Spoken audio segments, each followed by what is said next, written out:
Babaji Netralaya I హాస్పిటల్స్లో ఇప్పుడు LASIK లేదా పీఆర్కే సర్జరీ ఒక్కో కంటికి కేవలం 7,999 రూపాయలు మాత్రమే. లాసిక్ లేదా పీఆర్కే ఎవాల్యుయేషన్ ఉచితం. నమస్తే రమగారు. నమస్తే జయ. రమగారు, శ్రావణ మాసం కదా, మహాలక్ష్మిని కొలుస్తాము మనము ఈ మాసం అంతా కూడా. ఎలాంటి ఆలయాలను దర్శించుకోవాలండి? అమ్మవారి మహాలక్ష్మి, లక్ష్మీదేవి ఆలయాలను దర్శించుకుంటే కాస్త ఒకలాంటి అనుభూతి కలుగుతుంది కదా. మనకి ఏమన్నా మనం చెప్పుకోదగ్గ ఆలయాలు? ప్రత్యేకంగా లక్ష్మీదేవి ఆలయాలు మనకు తక్కువే ఉన్నాయి. అవునండి, తక్కువ. మనకి ఎందుకని ఎట్లా రమ్మగారు? కనబడతాయి?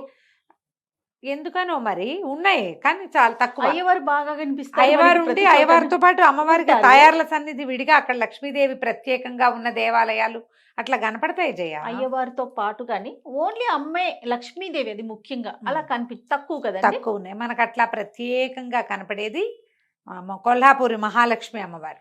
ఆ, చాలా ప్రత్యేకంగా కేవలం అమ్మవారు మాత్రమే. అక్కడి నుంచి వెల్లూరులో ఉన్న స్వర్ణ దేవాలయం, లక్ష్మీనారాయణి అవును, అమ్మవారు. తర్వాత అష్టలక్ష్మి దేవాలయాలు ఉన్నాయి జయ. మనకి ఇప్పుడు వనస్థలపురం దగ్గర మనకి హైదరాబాద్లో ఒక అష్టలక్ష్మి దేవాలయం ఉంది. చార్మినార్లో భాగ్యలక్ష్మి దేవాలయం ఉంది. తర్వాత బేగంపేట ఫ్లైఓవర్ కిందకి దిగుతుంటే లెఫ్ట్లో కూడా ఒక లక్ష్మీ అమ్మవారి దేవాలయమే చేయాలి. అమ్మవారి దేవాలయం కనపడుతుంది హైదరాబాద్లో. ఓకే. మనకి అక్కడక్కడ మనం చూసిన వారాహి క్షేత్రాలు అవి చూస్తూ కనిపిస్తాం కదా. తమిళనాడులో కూడా కొన్ని చోట్ల అమ్మవారు మనకి ఎలా కనబడుతుంది? సాధారణంగా శక్తి స్వరూపిణిగా ఉన్న దేవాలయాలు విస్తారంగా కనిపిస్తాయి కదా. ఇప్పుడు మనకు హైదరాబాద్లో అష్టలక్ష్మి దేవాలయం ఉన్నట్టే చెన్నైలో కూడా సముద్ర తీరంలో ఒక అష్టలక్ష్మి దేవాలయం, అది కూడా చాలా అద్భుతంగా ఉంటుంది. అష్టలక్ష్మి బీచ్ పేరే అది. అట్లా మనకి ఇంకా సౌత్ ఇండియాలో కూడా అక్కడక్కడ ఉండుండొచ్చు. ప్రముఖంగా మనకి ఇది కేవలం అమ్మకే అని పెట్టబడిన దేవాలయాలు ప్రధానంగా చెప్పుకోవాల్సిందైతే కొల్లూరులో అమ్మవారి దేవాలయం కూడా, మూకాంబిక కూడా మనకి అమ్మవారు ఒకతే కనపడుతుంది, కానీ లక్ష్మీ స్వరూపం కాదు. అవును, కాదు కదా. ఇక్కడ మాత్రం కొల్హాపూర్లో మాత్రం మహాలక్ష్మి కొలువై ఉంటుంది. వాళ్ళు అక్కడ అంబాబాయి అంటారు అమ్మవారిని. మనం మా కొల్హాపురి మహాలక్ష్మి అని చెప్తాం కదా. అంబ అంటే అమ్మ, అంబాబాయి, అంబా అని పిలుచుకుంటారు అక్కడ వాళ్ళు.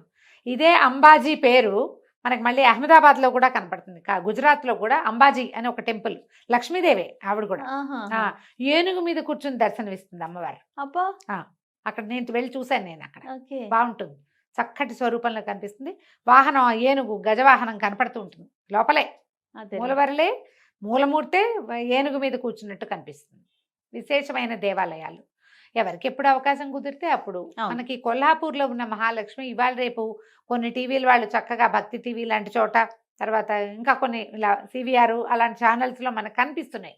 ప్రత్యేకంగా ఏంటంటే లైవ్ ఇచ్చేస్తారు. మార్నింగ్ అభిషేకం శుక్రవారం అభిషేకం లైవ్ చూస్తాం కదా. స్వరూపము చక్కగా వస్త్రధారణ చేయించటము, ఇక్కడి నుంచి ఇక్కడ దాకా ఇట్లా పసుపుతోటి అలంకరణ బ్యూటిఫుల్ గా ఉంటుంది. చాలా కొత్తగా అనిపించింది. నేను అమ్మవారివి చాలా చూసాను, నేను వెళ్ళలేదు కానీ చాలా వీడియోస్ లో వాటిలో చూసా. ఆ చీర కట్టు కూడా మరాఠీ కట్టు. ఎందుకంటే ఇప్పుడు కొల్హాపూర్లో మహారాష్ట్ర కథ, మహారాష్ట్రలో ఉంది కొల్హాపూర్. అవును, ఇది మనకి ఈ కథను ఎట్లా చెప్తారంటే, మనకు సహజంగా తెలిసింది శక్తిపీఠాలు, మనకి అష్టాదశ శక్తిపీఠాల్లో కొల్హాపురి మహాలక్ష్మి అని ప్రత్యేకంగా నామధేయం కనపడుతుంది. సతీదేవే ఇక్కడ లక్ష్మీదేవిగా స్వరూపం చెందిందని మనమేం చెప్పుకుంటాం మనకున్న అష్టాదశ శక్తిపీఠాల లెక్కలో. అయితే దీనికి పూర్వగాథ మన వాళ్ళు ఏం చెప్తారంటే, వెంకటేశ్వర స్వామి వారి ఆగమనానికి ముందు విష్ణుమూర్తిని భృగు మహర్షి అవమానించాక అమ్మ వెళ్ళిపోయింది లక్ష్మీదేవి. పాలకడల నుంచి వెళ్ళిపోయి ఆయన వదిలిపెట్టేసింది, వైకుంఠంలో వదిలిపెట్టి భూలోకంలో కరవీరపురంలో ఉన్నది. ఆ కరవీరపురమే ఈ కొల్హాపూర్. అమ్మవారు అక్కడ తపస్సు చేసుకుందని, ఆమె అట్లా నిరామయంగా ఒక సరస్తీరంలో తపస్సు చేసుకుంటుంటే ఆమె పైన గోపురం లేదని దేవతలే ఆమెకి గోపురాన్ని నిర్మించారని కథ. ఇది ఒకటి చెప్తారు. రెండోది, అగస్త్య మహాముని ప్రతి ఏటా కాశీకి వెళ్ళి దర్శనం చేసుకునేవారట. అక్కడ ప్రాంతంలో చెప్పబడే కథ అన్నమాట ఇది. మనకు అగస్త్యుడి కథ ఎట్లా తెలుసు? ఆయన వింధ్య పర్వతాలని అణచడం కోసం ఆయన దక్షిణాపథానికి వచ్చేసి మళ్ళీ కాశీకి వెళ్ళలేదని కథ వింటాం మనం. కానీ ఇక్కడ ప్రత్యేకంగా వాళ్ళు ఏం చెప్తారంటే, మహారాష్ట్రియన్స్ చెప్పుకునే కథ, ఏటా నేను కాశీకి రాలేకపోతాను, కాశీతో సమానమైన క్షేత్రం ఏదైనా ఉంటే చెప్పు అని పరమేశ్వరుని అగస్త్య మహాముని ప్రార్థిస్తే, కరవీరపురం కాశీతో సమానమైన క్షేత్రమని, అక్కడ అమ్మ కొలువై ఉంటుందని, అక్కడ ఆమెను చూసినా కూడా నన్ను చూసినట్టేనని విశ్వనాథుడే పరమేశ్వరుడే సెలవిచ్చాడని అక్కడ ఐతిహ్యం చెప్తారు. ప్రళయకాలంలోనట మొత్తం అంతా జలప్రళయం వచ్చేస్తుంది కదా మనకి, కొన్ని యుగాలు గడిచాక. అదే కదా చెప్పుకుంటాం మనం, యుగాంతం జరిగిపోయాక, ఇలాంటివి కొన్ని యుగాలు గడిచిపోయాక ప్రళయం వచ్చేసి మొత్తం అంతా జలం అయిపోతుంది, మళ్ళీ జీవం పుడుతుంది. ప్రళయంలో వచ్చినప్పుడు పరమేశ్వరుడు తన త్రిశూలాన్ని గుచ్చి కాశీనగరాన్ని పైకి లాగట్టు. అయితే అమ్మవారు తన కుడి చేతితోటి ఈ కరవీరపురాన్ని పైకి లాగింది, ఈ ప్రాంతాన్ని.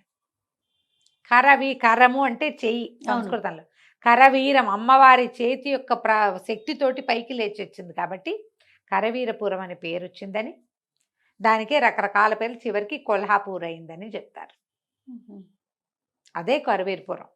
కాశీ తర్వాత అంత ఏమంటారు ప్రాశస్త్యం, స్థల వైదుష్యం కలిగింది, ప్రాశస్త్యం కలిగింది, ప్రాముఖ్యత పవిత్రత కలిగినది ఈ క్షేత్రంగా చెప్పబడుతుంది. అమ్మవారి చిన్న స్వరూపంలో కనిపిస్తారు. ఇక్కడ దేవాలయం ప్రత్యేకత ఏంటంటే, మనం సూర్య దేవాలయాల్లో సూర్యకిరణాలు పడే లాంటివి ఏర్పాట్లు చూస్తాం, కన్స్ట్రక్షన్లోనే ఆర్కిటెక్చరల్ దీంట్లోనే అలాంటిది ఉంది కదా. ఇంచుమించు 7-8 శతాబ్దాల మధ్యలో కట్టబడిన ఈ దేవాలయంలో కూడా అమ్మవారి మీద డైరెక్ట్గా సూర్యకాంతి పడేలాగా ఉంటుంది. అమ్మ పశ్చిమ దిక్కుకి తిరిగి ఉంటుంది. అక్కడ మామూలుగా తూర్పు వైపు ఉండేలాగా కనిపిస్తారు కదా, ఇక్కడ మాత్రం అమ్మవారి పశ్చిమాభిముఖంగా ఉంటుంది. పశ్చిమం వైపు ఒక కిటికీ ఉంటుందట, అందులో నుంచి వెలుగు వచ్చి పడుతుంది. జనవరి, ఫిబ్రవరి, మార్చి, నవంబరు నెలల్లో ఇక డైరెక్ట్గా అమ్మవారి మీద పడతాయి. ఒక నెలలో పాదాల మీద, ఒక నెలలో ఛాతీ మీద, ఒక నెలలో ముఖం మీద, అట్లా సూర్యకిరణాలు పడేలాంటి ఏర్పాటు చేశారు. కొంచెం నిలబడి ఇట్లా మునివేళ్ల మీద నిలబడినట్టుగా కనిపిస్తుంది అమ్మవారు. చిన్న ప్రతిమ విశేషమే. చక్కగా వస్త్రం బాగా మరాఠీ పద్ధతిలో చుట్టేస్తారు, బాగా కడతారు. అది కూడా చూపిస్తున్నారు ఇప్పుడు. మంచి అద్భుతమైన అలంకారం చేస్తారు. ఈమెను ఆశ్రయించిన వాళ్ళకి దరిద్ర బాధలు తీరుతాయి అని చెప్తారు. సతీదేవి శరీరం అన్ని భాగాలు పడ్డాయి కదా, ఈ కొల్హాపూర్లో ఆమె త్రినేత్ర 3 కళ్ళు పడ్డాయని, కళ్ళు ఈ ప్రాంతం, నేత్రాలు అమ్మవారి నేత్రాలు ఇక్కడ పడ్డాయంటారు. త్రినేత్రం ఒకటేనన్న వాదు ఉంది, త్రినేత్రాలు 3 నేత్రాలు ఇక్కడే పడ్డాయన్న వాదన కూడా ఉంది. అమ్మవారి నేత్రాలు పడిన భాగం ఇది. ఇక్కడున్న అమ్మవారిని చూస్తే చాలా విశేషంగా ఉంటుంది. వీళ్ళకి ఈ కిరణాలు పడతాయి కదా, అప్పుడు ప్రత్యేకమైన ఉత్సవాలు, సూర్యకిరణాలు పడే రోజుల్లో ఉత్సవాలు బాగా చేస్తారు విశేషంగా. ప్రతి శుక్రవారము పౌర్ణమి నాడు అమ్మవారిని బయట ఊరేగిస్తారు. ఊరేగింపుకు వస్తారు. విశేషమైన దేవాలయాల్లో కొల్హాపూర్ కూడా ఒకటి. మనం లక్ష్మీ దేవాలయాన్ని దర్శించాలి, దరిద్రాన్ని పోగొట్టుకోవాలి, జన్మాంతరంలో మనం అనుభవించిన కష్టాలని, రేపు రాబోయే ఇబ్బందుల్ని మనం అధిగమించాలంటే చేయవలసిన క్షేత్ర దర్శనాలు ఈ కొల్హాపూర్ కూడా ఒకటి. దేవాలయం కొంచెం మరాఠా విధానంలో కనపడుతుంది. మనం సౌత్ ఇండియాలో చూసేలాంటి పద్ధతి కాకుండా కాస్త డిఫరెంట్గా ఉంటుంది. నిలబడి చక్కగా తాపీగా దర్శనం చేసుకోవచ్చు, విశేషంగా కనిపిస్తుంది. ఇక్కడ అయ్యవారు కూడా ఆవిడతో పాటు కొలువై ఉంటాడని, ఎందుకంటే లక్ష్మీదేవి అనగానే ఆవిడకి ప్రత్యేకమైన పేరుంది, నిత్యానపాయిని అమ్మవారు. భర్తను వదిలిపెట్టి ఉండదు. ఆవిడ లక్ష్మీ స్వరూపంలో ఉందంటే ఆయన అక్కడే ఉంటాడు ఖచ్చితంగా. అయ్యవారిని కూడా దర్శనం చేసుకోవచ్చు. ఇంకా దేవాలయంలో విఠలుడు, రుక్కమ్మ, ఇట్లా పరమేశ్వరుడు, ఆమె కిరీటము, అవన్నీ విశేషంగా ఉంటాయి. ఈ దేవాలయాల్లో ఉన్న విగ్రహాల పరీక్షకులు వాళ్ళు ఉంటారు కదా, ఇక్కడ కొలువై ఉన్న లక్ష్మీదేవి విగ్రహం 6-7 వేల సంవత్సరాల వయసున్న విగ్రహంగా చెప్తారు. వీళ్ళు మనకి దేవాలయం కట్టింది, ప్రస్తుతం మనం చూసే దేవాలయం 7-8 శతాబ్దాల మధ్యలో నిర్మించబడింది. 7-8 శతాబ్దాలు అంటే మన ముందే కదా, కొన్ని వందల సంవత్సరాలు అనుకుందాం. కానీ విగ్రహం మాత్రం అంత పురాతనమైనది. ఆమెకి ఆ రాళ్ళు అలంకరించిన విధానము, ఆ స్వరూపము, ఆ శిల్ప సౌందర్యము అంతా కూడా చాలా పురాతనమైనదిగా చెప్తారు. ఓ చక్కటి వజ్రాల కిరీటం అది ధరించుంది. అమ్మవారి వెనకాల సింహవాహనం ఉంటుంది. ఇక్కడ లక్ష్మీదేవికి సింహవాహనం ఉండటమే విశేషం. లక్ష్మి మామూలుగా కమలాలయ, ఆమె కమలాలను కూర్చుని ఉంటుంది. అవునవును కదా, 2 ఏనుగులు ఇట్లా నీళ్ళు వదులుతున్నట్టు, ఆమెకి కుంభాభిషేకం చేస్తున్నట్టు అట్లా కనపడుతుంది మనకి. కానీ ఇక్కడ సింహవాహనం, సింహమే వాహనం. అమ్మవారి వెనకాల సింహం కనపడుతుంది, సింహవాహనంగానే కనపడుతుంది. నేను చెప్పా కదా అంబాజీకి ఏనుగు వాహనంగా ఉంటుందని అహ్మదాబాద్లో, గుజరాత్లో. ఇక్కడ సింహంగా వెనకాల అమ్మవారు కనపడుతుంది. ఈవెన్ సతీదేవి స్వరూపం అవటం వల్ల కూడా సింహవాహనం ఉందేమోనని అనుకోవచ్చు మనం.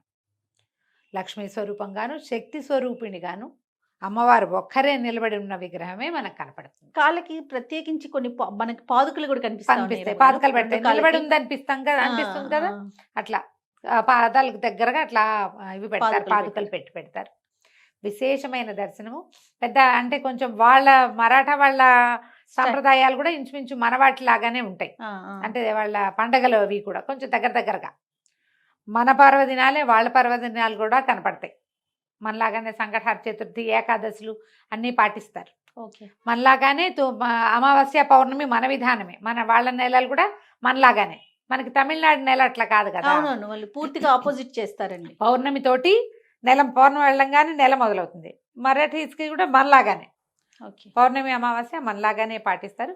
విశేషంగా సేవలు జరుగుతాయి. ఎప్పుడు అవకాశం ఉంటే ఒకసారి అలా వెళ్ళి చూసి రావచ్చు. ఈ మహారాష్ట్రలో మనకి ఇలాంటివి చాలా కనిపిస్తాయి కదా, తుల్జా భవాని ఇట్లా దేవాలయాలు చాలా కనిపిస్తాయి. ఎక్కడ అవకాశం ఉంటే అక్కడ చూడొచ్చు. ఒకవేళ ప్రత్యేకంగా లక్ష్మీ ఆలయాన్ని దర్శించాలంటే ఈమెని మనం దర్శించవచ్చు. శక్తి పీఠాల్లో ఒకటి కాబట్టి ఆ శక్తి కూడా మనకి పవర్ లభిస్తుంది. తప్పకుండా రమ్మగారు. నమస్తే. నమస్తే.